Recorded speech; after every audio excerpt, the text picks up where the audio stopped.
This week marks the biggest push from major employers to return to work since the start of the pandemic. As people head back to the office after working from home for just over 2 years, the Angus Reid Institute is putting out some new numbers based on a recent study. Here's what it found. Many don't want to go back. Some would even look for a new gig if they were asked to return to the office full time.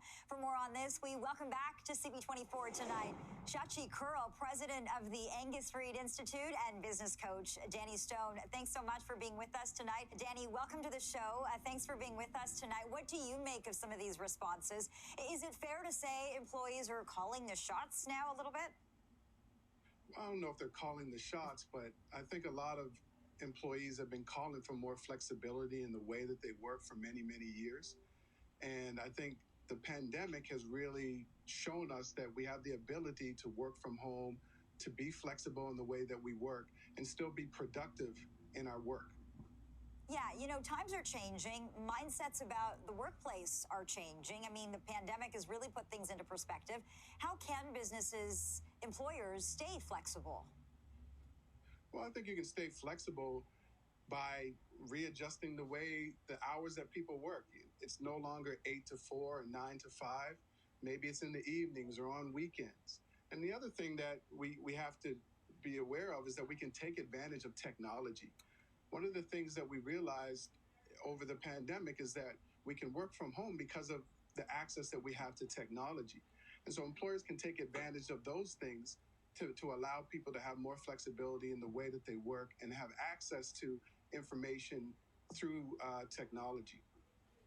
Danny, what stands out to you here? I think what stands out is that people realize that we can have flexibility in the way that we work and also really utilize the many different skills that you have. I think in the past you applied for a job and you worked that job and you weren't able to utilize the other skills that you had. I think now we are realizing that we're multi-hyphenated individuals where we have lots of different skills and talents and abilities.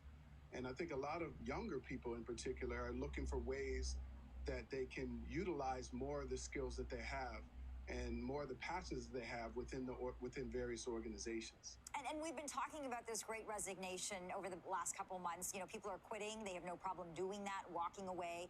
Finding and retaining good talent, that's proving to be a challenge these days. It sounds like employees do have some negotiating power here. Danny, do you expect companies to take all of this into consideration? Yeah, I think a lot of organizations are moving away from the traditional ways of recruiting where you needed a specific degree and a certain amount of years of experience to more around a skill-based approach. Do you have the skills or can you develop the skills to do this job as opposed to the traditional ways of recruiting? So I think they're going to see more flexibility around that and more flexibility around job design and how they design jobs from that moving forward. Okay, it'll be interesting to see for sure. Danny Stone and Shachi Kurl, thank you so much for your time tonight.